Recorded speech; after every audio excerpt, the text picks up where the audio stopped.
Aktris Nikita Mirzani curhat tentang Ariel Noah.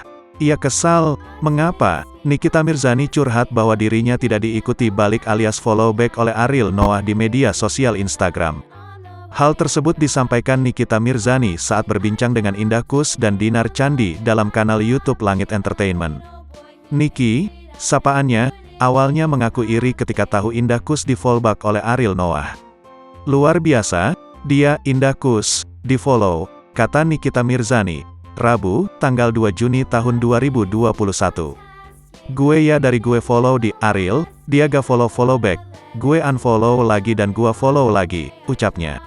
Sampai detik ini enggak di-follow, akhirnya gue unfollow, sambung Nikita Mirzani.